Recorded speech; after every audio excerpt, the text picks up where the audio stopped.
Hi, welcome to Prepare to Launch, Cebu's panel on jobs, internships, and early careers in business journalism.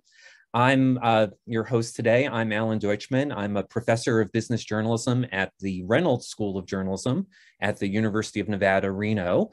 I'm hosting this panel together with the students in my business journalism class who are connected to me by chat, and are going to be feeding me their questions and follow-ups.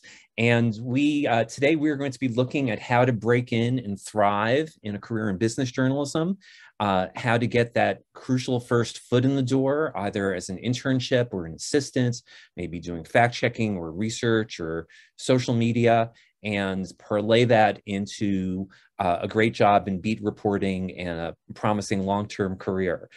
We have a fantastic panel, including young reporters who've recently done exactly this, and an editor who runs one of the top internship programs in the industry. So I'd like to introduce our panelists today. Hardika Singh is a markets reporter at the Wall Street Journal. She is a native of New Delhi, India, studied at Ohio University, did not one, but three fantastic internships as a student, first at the public television NPR station in Athens, Ohio, WOUB, and then later in business news at Bloomberg, and last summer, 2021, at the Wall Street Journal, and was one of several Wall Street Journal interns who, after the internship, were hired as full-time beat reporters and covers financial markets. Hardika, thank you so much for being here. On the bottom of the screen, we have Emma Goldberg.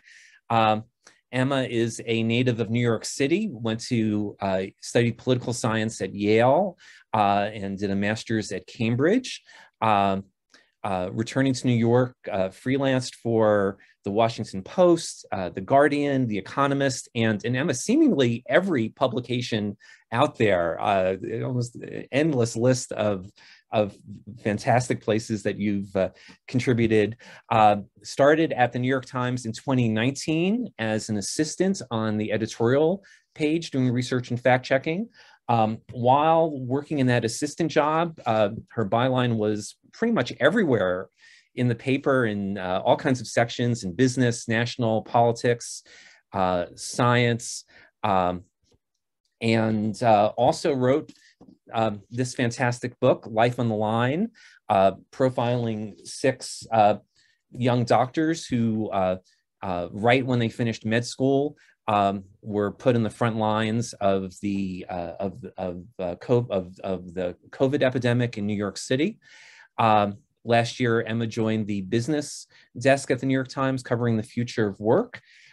She's already won several prestigious awards, including a couple of days ago, an honorable mention for the Cebu Best in Business Award. So Emma, thank you so much for being here. And on the left, we have Aisha Al-Muslim, who is a senior editor and the director of the internship program at the Wall Street Journal. She's also went to school in New York, graduating with summa cum laude from Lehman College and with a master's in journalism from the City University of New York Newmark School. Worked in Spanish language media in New York, and then as a reporter at New York Newsday, where she was part of a team that was a finalist for the Pulitzer Prize for covering police misconduct in a shooting and death of a 19-year-old.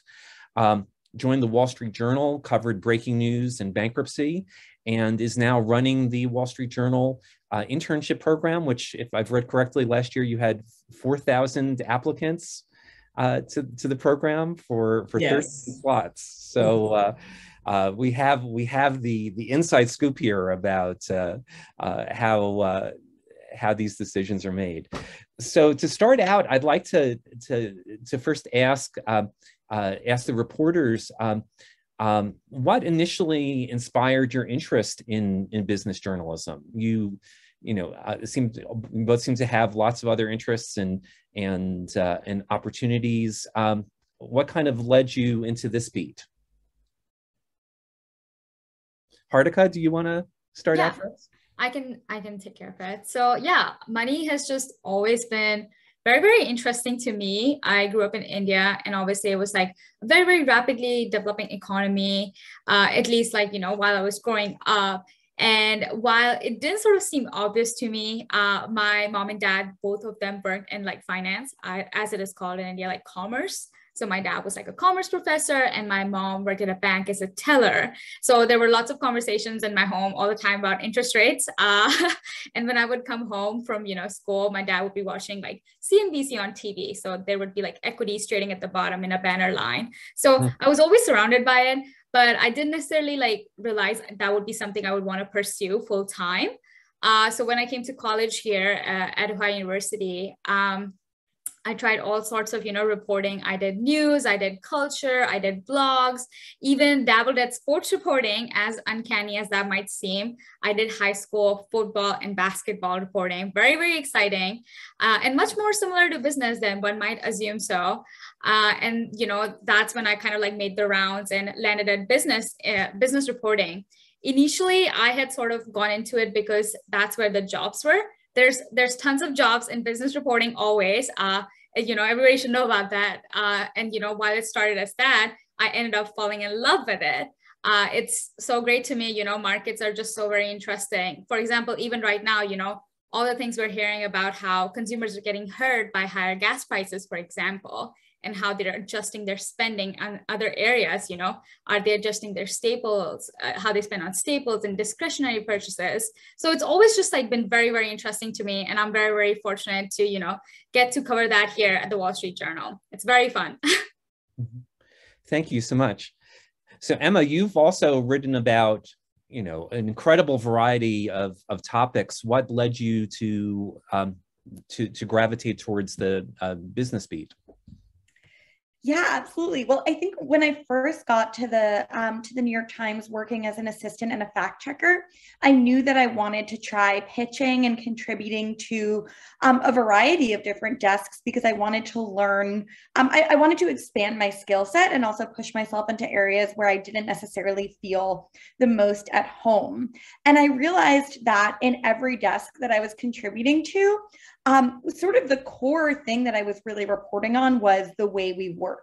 So whether it was doctors and hospitals and kind of the culture of medicine, people doing 24-hour shifts or, struggling to balance maternity leave with working in the operating room, that was really a workplace story. Or I wrote for the styles desk about one of the things I really love to write about is language and punctuation. So I wrote a piece about exclamation points, which I realized was really a workplace story about how women present themselves and their communication in the office and the kind of gendered assumptions about how women and men communicate.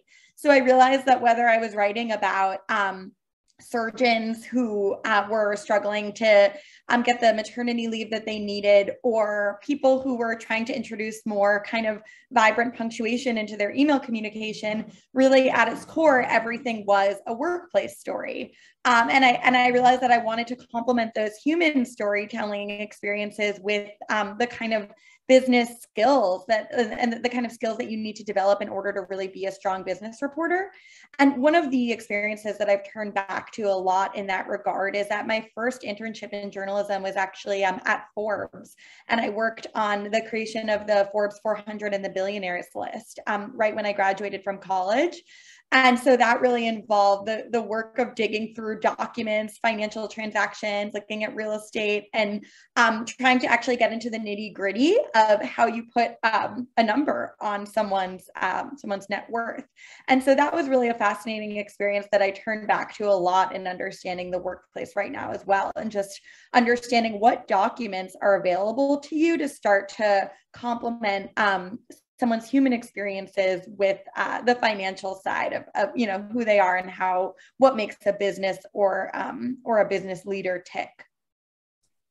This is uncanny hearing both of you talk. I was an intern at the Wall Street Journal quite a long time ago, and also I started not at Forbes but at Fortune as a researcher, fact checker, and worked on the Fortune 500 list. So I feel like I kind of oddly have similar experiences from a generation earlier. So it's kind of great to see that my experience still resonates in you guys. Aisha, you were for a number of years doing more kind of Metro desk reporting before you went to the Wall Street Journal and business. Can you tell us a little bit about your pathway? Yeah, so actually during my time at Newsday, I was initially a town reporter, so I was covering one of the local municipalities, and there was an opportunity to be a reporter on the business desk, and it was to cover retail and small businesses. And I already had a conversation previously with my direct editor about what was next for me, and I had no idea really what I wanted to do. I was enjoying what I was doing. I had been covering the town for 3 years already. And so this opportunity opened up on the desk. Someone initially was supposed to like take the job and didn't come. And so the position was open again. And so another editor had mentioned to me, like, what about this position? And I was like, well, really? Do you think so? And then I started looking back at some of my clips, and then I have written about retail because normally I would work Thanksgiving. I would sign up every time. So that meant I was covering Black Friday. And then within covering the township, I was covering small businesses. So it was perfect. I had written all the stories that basically was needed to be clips to apply for the job. And obviously it didn't hurt the fact that I was an inside candidate, right? So the editors at Newsday were able to vouch for my work ethic and all that. And that really helped me get the job. And I remember the first time that I wrote a enterprise story. It was like basically like a 3-page story that runs every Sunday in the business news section. My editor at the time was like, wow, I'm so glad that I decided to choose you. I was a little nervous, but once you turned in your copy and it was so great, so he was happy that I wasn't a business reporter, but I became one. And after that, that's when I worked towards becoming more of a business journalist, and ultimately I kept my eye on the Wall Street Journal and ultimately was able to join there. And of course, now I'm in my third position there in 4.5 years. So. Wow. So getting that first foot in the door, that internship or assistant position that kind of gets you into the news organization and gives you a chance to prove yourself there. How do you stand out in a very competitive field? So why don't we ask the reporters what they think they did that kind of made them stand out, and then Aisha, maybe you can give us your perspective as someone who's looking at all the candidates. Who would like to start out for that one?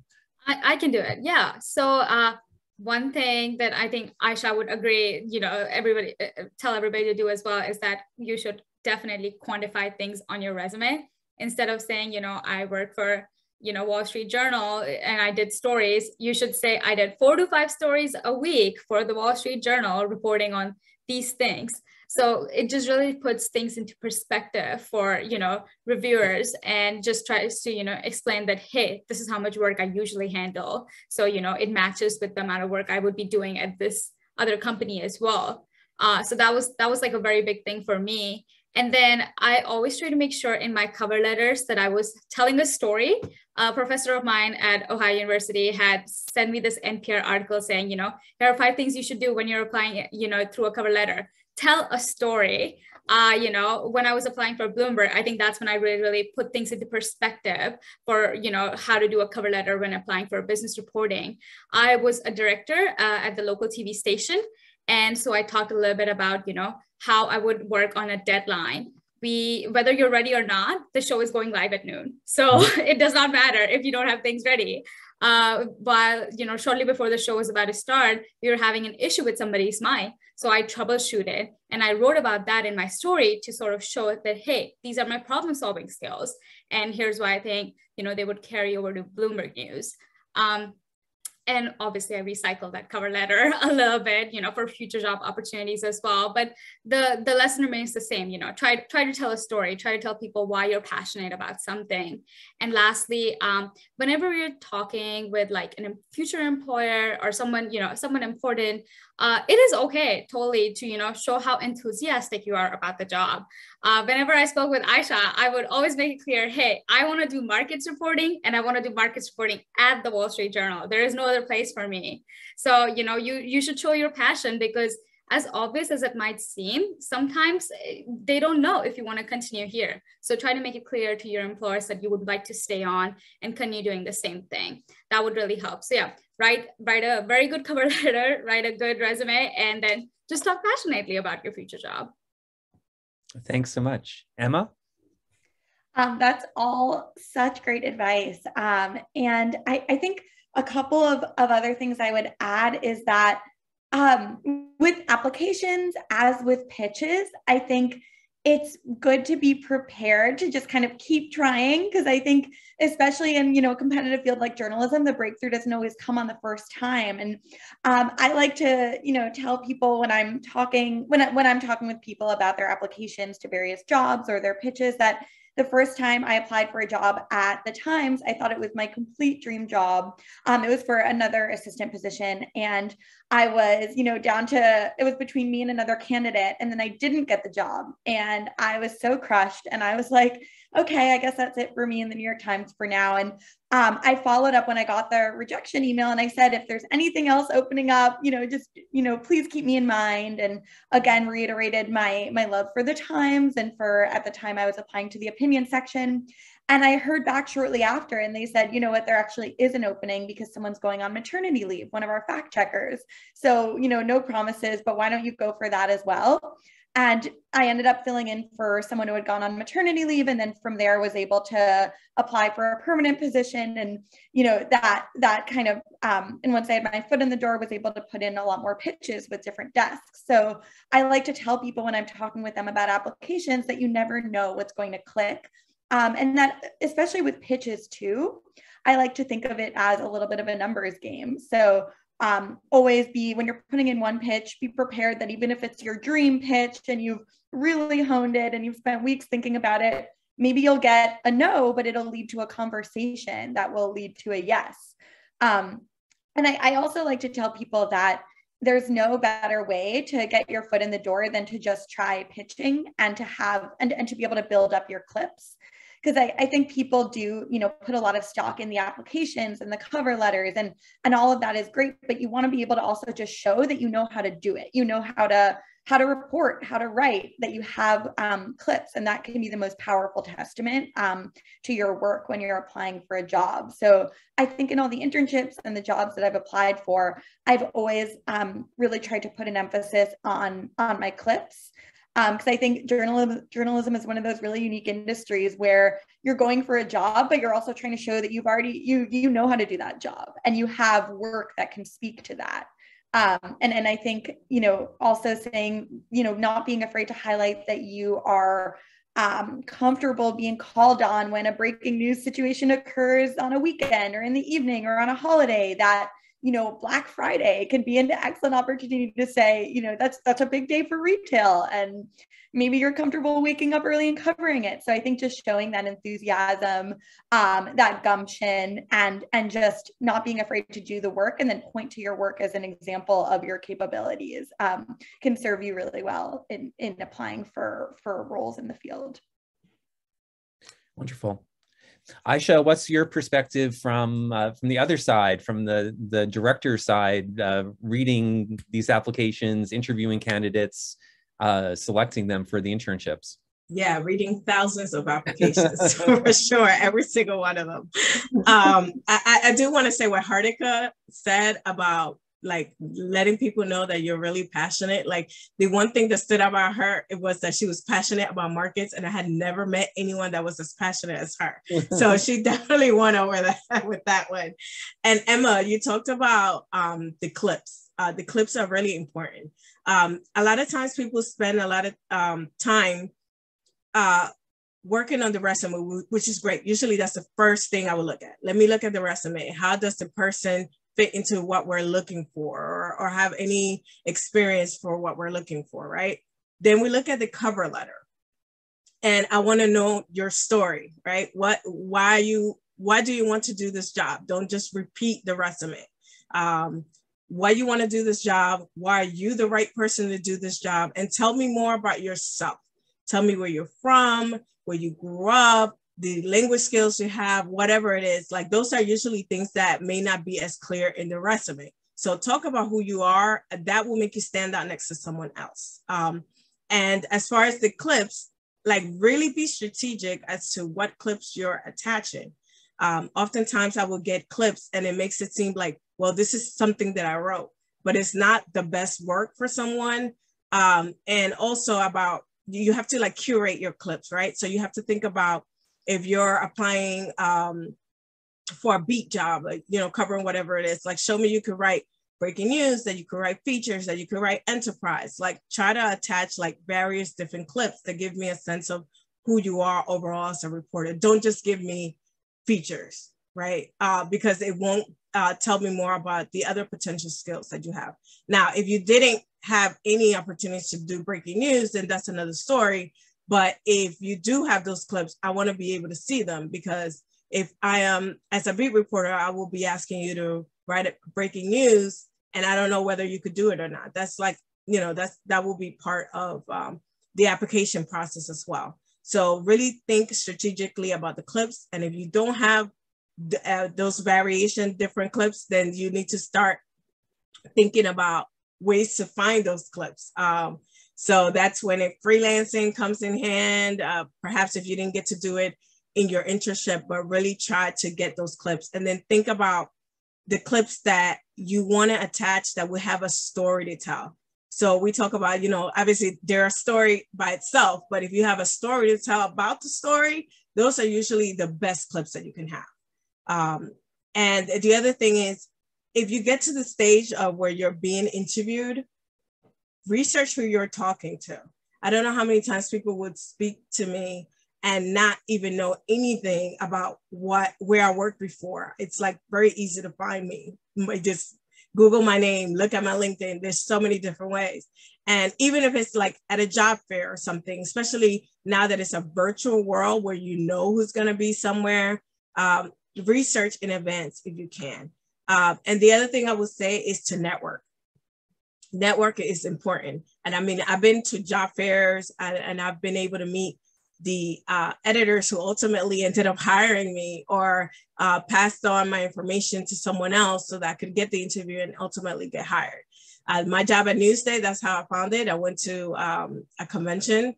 My job at WSJ, the first job that I got was same thing. I went to a convention. I met the editors there. So you never know what can happen as far as that. And I always say going to a convention, it's an investment. Convention, conference, whatever. It may seem expensive at the time, but you have to think about it in the long run, how it's going to help you.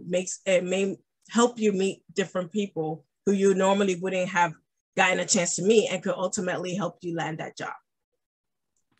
And Aisha, I'm glad you mentioned that, because that's a chance for me to give a quick plug for the Cebu conference next month, New York City, May 12th and 13th. Students can attend the Cebu conference. I think it's a $99 student rate for a 2-day conference where you can meet a lot of the top reporters and editors worldwide in business journalism, and a chance to go up to them face to face and sit down and have coffee with them and pitch them, and ask really smart questions during the panels, and so they you can stand out and such. So I'll put in that shameless plug for the Cebu conference next month.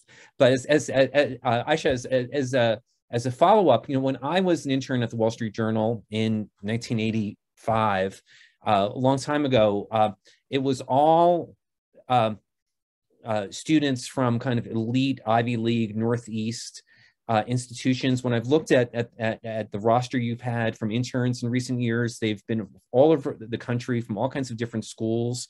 Can you tell us a little bit about, you know, I mean, how you look at schools, and a little bit more about your outreach, and you know, where you're finding talent, and kind of what's happening with diversity at the paper as well? Yeah, so I started this job last year at the end of May. And I actually had started 2 weeks before the summer internships, which Hardica was a summer intern last year.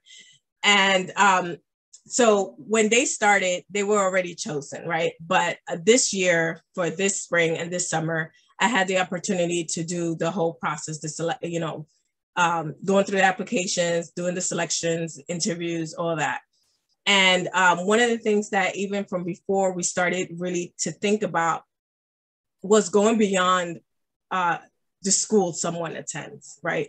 Like, for us, that's not really important. Like I'm the first thing I'm looking at and that we're looking at is, can you follow directions? Can you follow directions? As we're asking for a cover letter, a resume and clips. Are you giving a cover letter, resume and clips? And I can't tell you how many students don't do that. And, after that, it's a matter of, experience. Did you have any internships? Are you involved in the school newspaper? Are you freelancing? Did you have great clips? Did you tell me what beast you're interested in, like Hardica, markets all the way? All those things are what matter more than the school. So I want to see that if somebody's being selected, that they have the ability to do that job. The other thing that I tell students is, remember, at the end of the day, you're competing against your own. Like, whatever, if you're going to Columbia, if you're going to NYU, whatever it is, you're competing against others at that school, because nobody wants to select 10 students from the same school. So you talk about geographic diversity, school diversity, racial diversity, gender diversity, all these types of diversity you can think about. And so that's one of the things. So oftentimes there may be a lot of students from a school that happen to be great, but ultimately I'm looking at the whole roster of interns. I want to see what skills that they bring in, what experiences that they bring in that's different, language skills, background. It could be religion. It could be, South versus the North, like whatever, like all those things are also things that we take into consideration. Terrific. And I think overall it helps in the long run, because at the end of the day, we're trying to diversify the pipeline of journalists, and especially, the Wall Street Journal being a mostly a business publication, we haven't had that much diversity, especially in business journalism. And so an easy way to try to help with that, whether the interns stay with us at the Wall Street Journal or not, is to think about diverse candidates from the beginning. Mm-hmm. Terrific. So now I'd like to ask a little bit about, what you do once you have that foot in the door. You're an intern, you're an assistant, you're a fact checker, you're a researcher. How do you, how do you stand out, within the many young people in the organization? How do you turn that into kind of a longer term beat assignment? Emma, if we can start with you. So, how many hours a week did you have to work kind of like in your day job as an assistant on the editorial page? And when did you how did you have the time and resources to, to pitch and write for, other parts of the paper and to write a book in the same time? Can you tell us a little bit about what those 2.5 years were like? Yeah, well, I would say, first of all, I think you definitely want to start out putting your everything into the role that you were brought on for, and learning everything you can from it about the craft of reporting and writing and journalism, because I think you were hired there for a reason, and it is such a rich learning opportunity in and of itself. So I felt so fortunate to be fact checking for the editorial board, because it meant getting to work very, very closely with a group of reporters who were really experts in their individual fields, and their fields crisscrossed economics, public health, national politics, criminal justice. And, I was getting to work one-on-one with each one of them and fact checking their work. And in fact checking, I viewed it as kind of getting a real deep eye into their reporting process, and almost getting to go step by step and understanding how a really carefully constructed piece came together, and what their process looked like from the beginning stages of research and, even sometimes archival work, over into reporting, on the ground reporting, and then the writing and editing process. So I got to understand how these people who had spent decades in the field, built out their processes, which was an invaluable learning opportunity. And then from there, I also viewed it as an opportunity to also then, build relationships with the people I was working with, and talk with them, and get each of their advice. And every member of the editorial board had such a different path into the field as well. So I kind of got to collect almost all these pieces of wisdom and advice, which was also really fantastic. And I also, I will say, I was just so energized by being in the building and by working with the team, that I think, and that's another plug that I would give for young reporters. I think if you can go into a newsroom right now and get to spend some in-person time with editors and reporters, you just get to, I think the energy that comes from that is really pretty incredible, because I would stay late in the evenings, and there would always be people around the newsroom. And I think that was when you got to overhear and be part of some really fun conversations. Like once the pages were off at 7 p.m., there would always be another couple hours where people were finishing up, and you would get to have kind of slower conversations with people about what they were working on.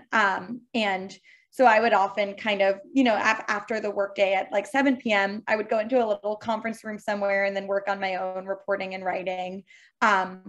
And then also another thing I did was when there was breaking news in my neighborhood, or for example, I remember in June 2020 in New York City, there were protests. I lived in Brooklyn, and I remember the first night that there were, massive protests after the killing of George Floyd. I ran over to the Barclays Center and was kind of asking around about how I could help, whether it was just feeding string to the live briefing, or, capturing videos of the protests for our social media, our New York Times Opinion Instagram account.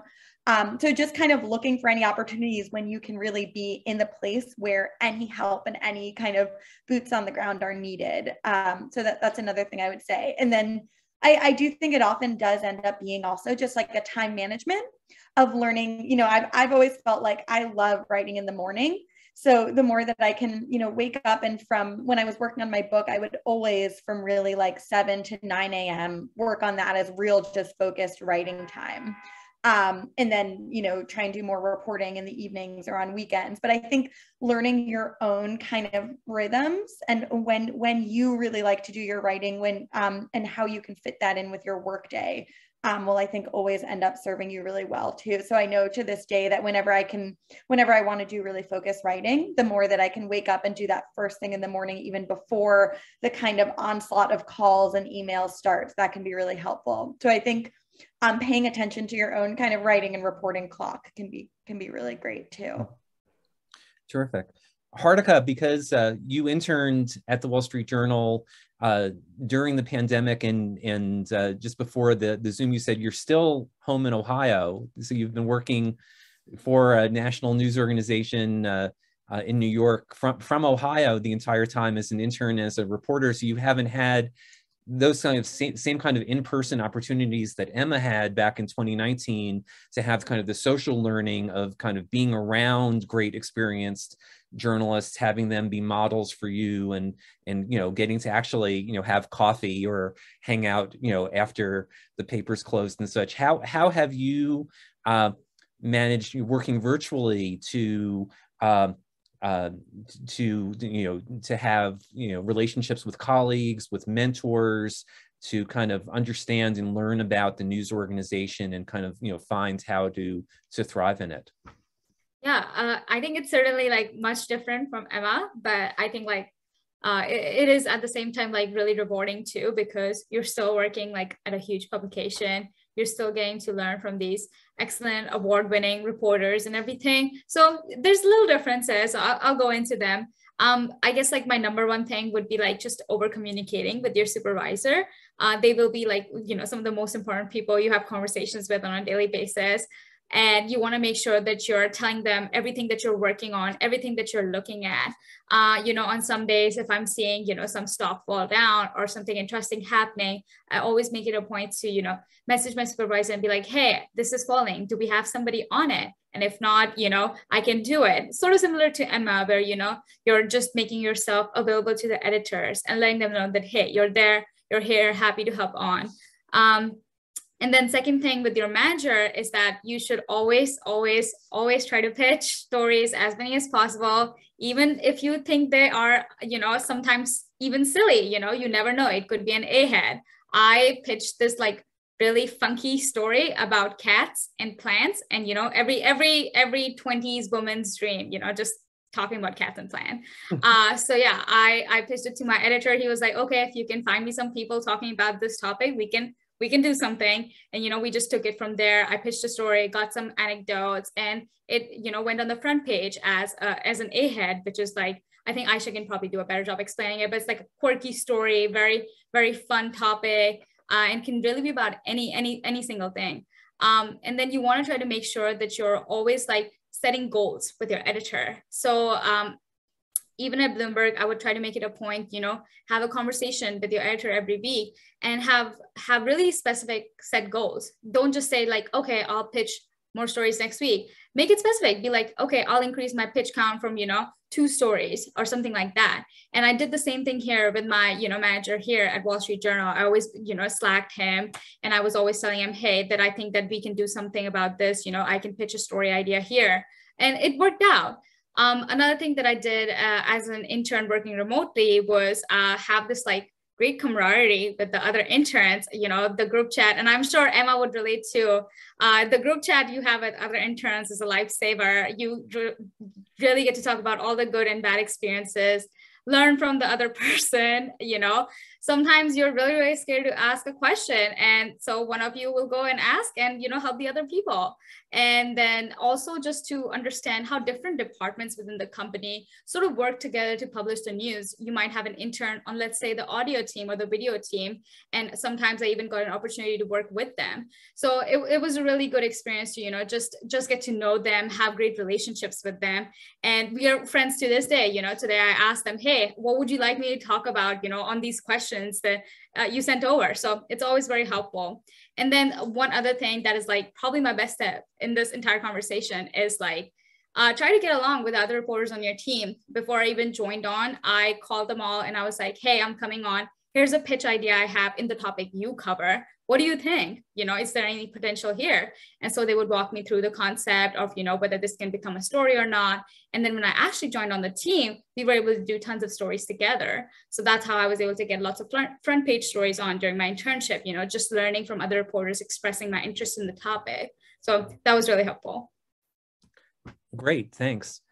Aisha, what do you do and do other editors at the Journal do to try to work with interns or new reporters? What kind of mentoring or support, and what have you found are kind of some of the biggest needs or misconceptions?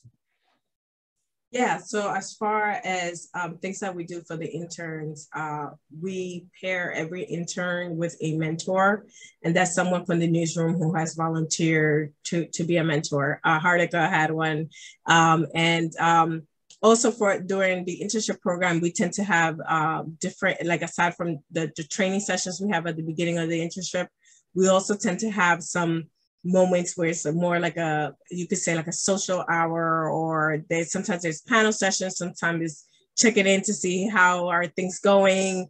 Do you want to share what you're working on, that type of thing, and the interns will learn from each other. So even though they were all remote, they had some kind of connection because of that. And also, like Hardika said, on their own, they started this chat, right? To keep in touch with each other and share their experiences. So, right now, at the Journal, we're still mostly remote. Right now, people can go into the office on a volunteer basis. We're not requiring them to go into the office yet. So the experiences is different. Like right now we have our part-time spring interns. Well, we did have 2 full-time interns as well, but most of these the interns that we had this spring were remote, but they spent some time in the office too. They found ways to get to meet their editors and meet other people on their team because they felt that was valuable. One thing right now, because of the pandemic, many students who are in school oftentimes have not been able to go into a newsroom. And even for our incoming summer interns, we gave them the option of choosing how they want to work. Do they want to work remotely? Do they want to work in a hybrid like a hybrid option, or do they want to come fully in person?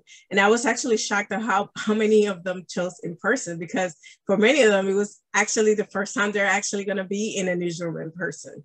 And so, you know, there are always opportunities to still try to get that experience and meet people for coffee, virtual coffees. One of the things with the mentors, you know, sometimes they introduce interns to someone else that they should meet. And their manager will introduce someone else that they should meet that is not on their team and things like that. So in that way, it creates a whole network. And so aside from what Hardika had mentioned, which she hits at all the points that I always make, the other thing that I say is, like, when you're on a team, try to build goodwill. And oftentimes that means sharing the work of your colleagues on your team, so that one, they see that you're reading their stuff, and two, that you're sharing it on social media with others. So other people are now looking at their work as well. And, you know, like I mentioned, that really does build goodwill. And then you'll have other people probably want to share your work or find ways that they can work on stories with you. Mm-hmm. Thank you. So another question, because starting out in that first position as an intern or an assistant, the first time in a big business news organization. So how do you quickly get up to speed about the incredible complexities of business as a beat? I remember my first day as an intern at the Wall Street Journal when I was 20 years old, and I was in the meeting with all the financial markets reporters, and they were like, you know, talking about what's the Federal Reserve going to do next and commodity markets. And, you know, I had taken freshman economics in college, but you know, these people had incredible deep knowledge, and there was so much lingo, and you know, it was a little intimidating. How, you know, and then everyone in the newsroom has such tremendous expertise on their beats that they've developed over time that they need for their coverage. How do you go into that kind of organization and, you know, deal with the learning curve and quickly get up to speed? And how do you continue learning about business as a subject matter? Who wants to jump in? I can take that question.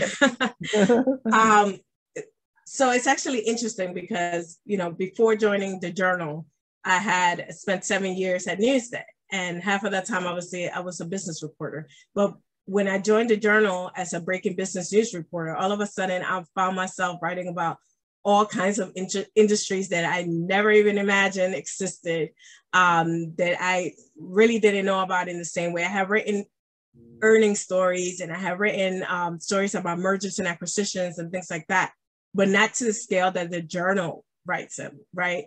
And we're writing for oftentimes for investors and people in financial industries. And of course, there's a general audience too. But all of a sudden, there was a huge learning curve in the beginning. Like I came with some experience, and I can only imagine not knowing anything, right? So I honestly took advantage of that expertise that you talked about, all this experience that other people around me had. Like, there were other people in the team that had to go through the same thing that I did. So I asked them, how do you do this? How do you do that? What does this mean? And that's how I learned.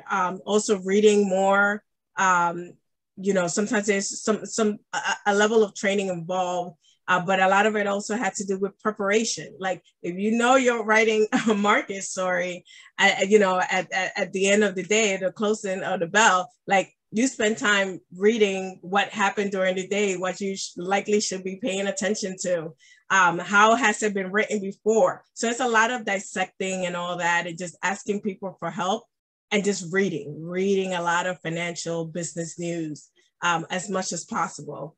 And go into trainings if you can to learn.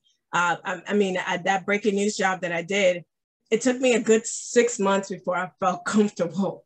And then I was then teaching someone else who joined the team after me.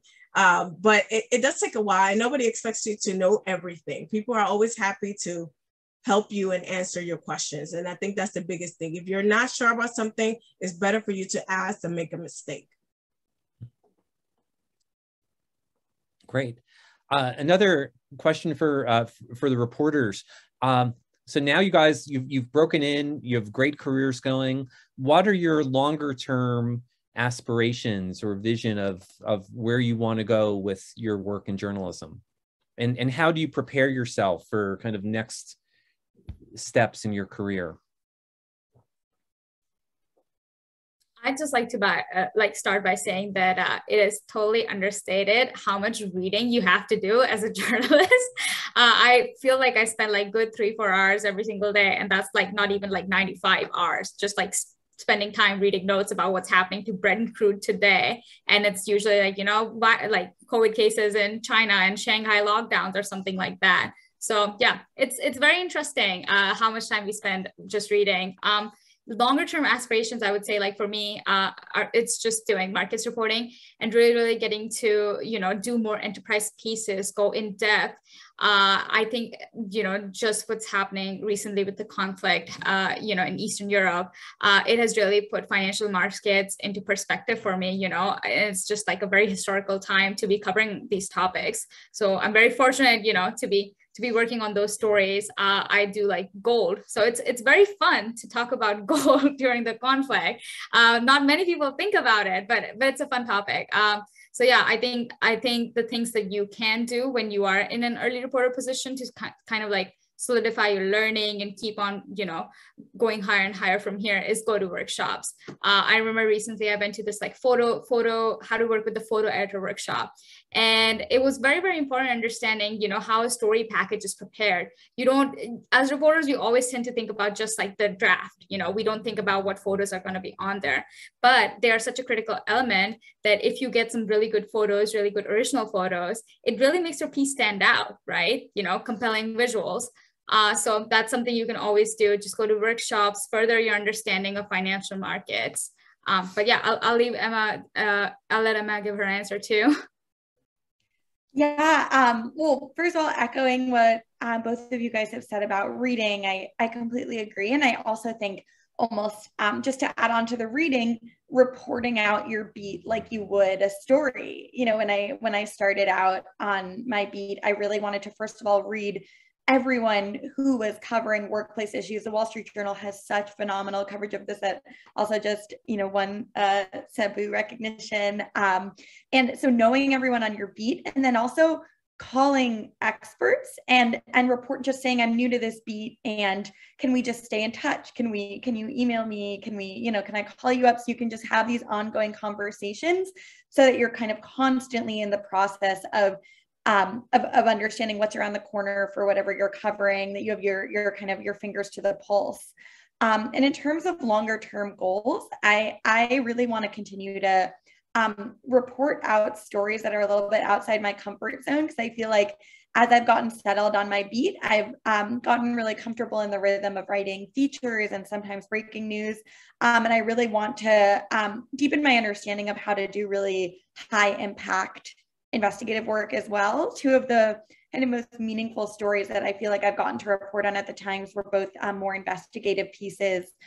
One looking at violence and sexual abuses in Social Security and Human Resource offices in New York, and another looking at the practice of unconscious and non-consensual pelvic exams in hospitals. And both of those, being able to be trusted with people's stories of really traumatic experiences, and then seeing the immediate responses it triggers on the level of policymaking, whether it's policymakers who are promising to investigate certain issues, or actual, advocates committing funding and time and energy to start, campaigns around those issues.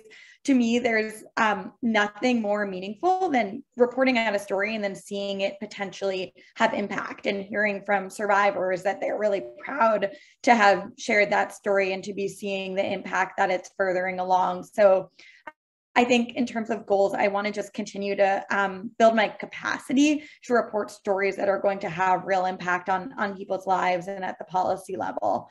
So that's something that is really what I'm focusing on as I continue to move forward on the beat.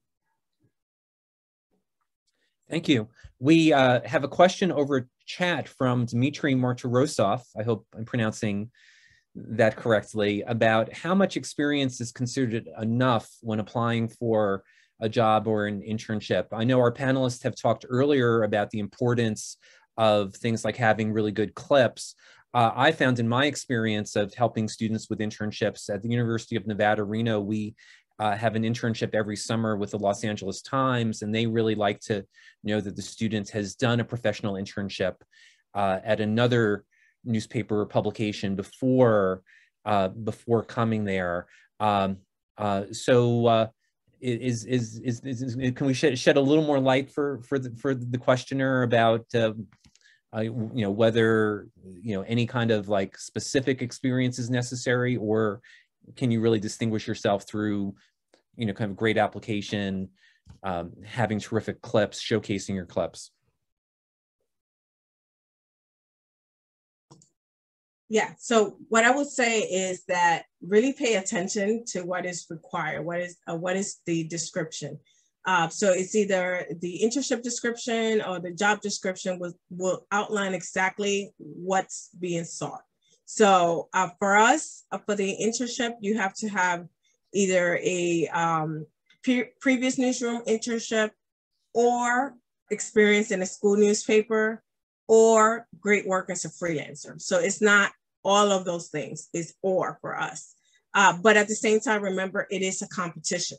So if there are others who happen to have more internship experience or have great clips or things like that, we'll take that into account. But if you don't have any of at least the basic requirements, then you have to get it somewhere else. You can get an internship likely somewhere else, just not at the Wall Street Journal. So that's the reality. Same thing when it comes to applying to jobs. Oftentimes people want to know how to get a job at the Wall Street Journal straight out of college. Well, it's a lot harder to do that straight out of college because there's a lot of other people who have years of experience who are trying to also work at the Wall Street Journal. And often the jobs that we offer are not entry-level jobs.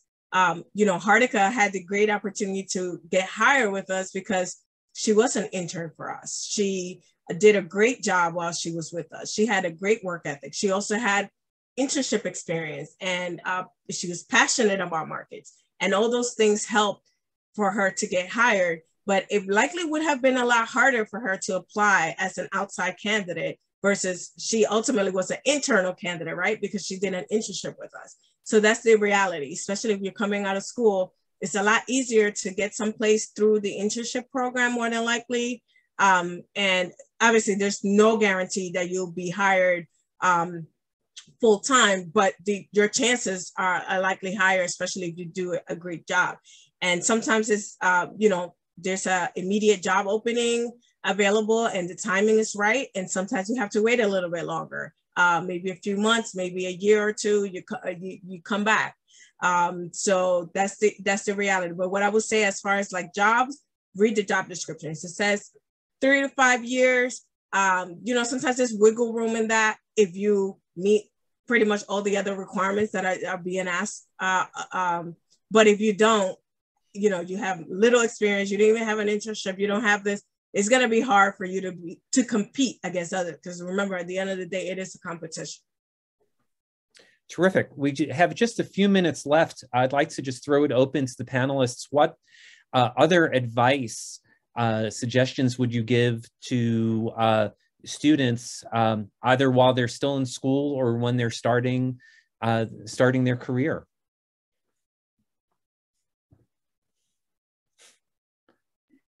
I feel like I talk with a lot of current students or people who are starting out applying for internships about freelance pitching. And it can seem like a process that I think, and I was really intimidated by it as well, or you just have no idea if you're, a senior in college, how do you write to a magazine that you've always read and try and get them to publish you? And I think, for freelancing, it's on 3 levels. First of all, read everything at the publication that you're pitching, or just, read often and try and notice, why do you like the pieces that you like? And what can you borrow from that in terms of, what they're looking for? Like, is it that it's a really experiential type of reporting where someone is really going and spending time with the subject? For example, if they're writing about an ultra marathon, or are you training with that person for a day to try and get a sense of what that training is like? So I would say, like, read the publications you're pitching and try and get the flavor of what they're looking for. And also look, I think it's often good when you're pitching a certain editor, send a couple of pitches at one time. You can number them and send 3 really strong pitches, link to your other clips. And if they say yes to one of them, try and get on the phone with that editor and see what else they're looking for. And so I think, look at every opportunity to pitch a freelance story as an opportunity to also build a relationship with an editor. So I just think freelance pitching can seem like an intimidating process to people, but once you get into the groove, it's so much fun because you get to try all different kinds of publications and build out skills writing for, a lot of different teams in a lot of different areas and with different styles. And that'll prepare you all the more for whatever you want your next step to be. Mine would be also just like reiterating the point about how much you should read. I think before my internship started, I was like still pretty like much into like reading newsletters from Wall Street Journal and Bloomberg and CNBC and Reuters. But I think like I spend like a good 3 to 4 hours almost every day, just like reading all sorts of things, be it books, columns, listening to podcasts. So there's some really good podcasts out there. I think Bloomberg does this one called Odd Lots. It's amazing. It's brilliant. Everybody should go and listen to it. Read Jason Zweig through the Wall Street Journal. They also have Matt Levine, from Bloomberg News. So try to make sure you're not only just like learning about why stocks go up or why stocks go down, but what does it mean for the broader economy? It's almost like a puzzle, try to explain to yourself, okay, so like when bond prices go up, yields go down, what does that sort of indicate about investor sentiment? Always try to like draw those relationships, because that's what really, makes you stand out as a reporter, being able to draw those connections between various asset prices and being able to explain that to our readers. And reading really is the only way you get to that level. Aisha, any last words? Yeah, and I would say do more than just school. And I say that because oftentimes I feel that ends up being a crutch for many students. They focus on just doing well in classes, and they don't spend time trying to find an internship or something until the very end. And by then it's kind of like too late. You're a senior or something, and then it's just harder for you to get more opportunities. So I would say, as much as possible, if you could try to get those opportunities outside of school early, do that. It's great to be involved in the school newspaper and be an editor and do all that. I was the editor-in-chief of my school newspaper, but you need to get experience in a real newsroom. That's really is going to make a difference when you're trying to stand out against other candidates. And a real newsroom doesn't have to be just a place like the Wall Street Journal. It could be your local community newspaper, or local daily newspaper in the area, regional newspaper. It could be in a public access channel. It could be also experienced through like student projects or something like that. Sometimes often organizations have an ability that you're putting together a newspaper or a broadcast or whatever during that week, or the convention or whatever. That's hands-on experience that you get to work with professionals. So anything that you can do outside of school, take advantage of that, because that's really where you will get even more experience and expand your horizons. Great. Panelists, thank you so much. This has been wonderful and insightful.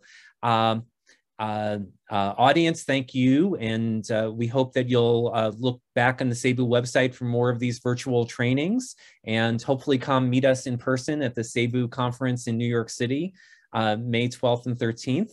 I'd like to again thank our panelists, Aisha Al-Muslim and Hardika Singh from the Wall Street Journal, Emma Goldberg from the New York Times. Look for their bylines. Follow them on Twitter. I'm gonna plug your book again, Emma. Read Emma's book, Life on the Line. And look forward to talking again in future future meetings. Thank you all so much.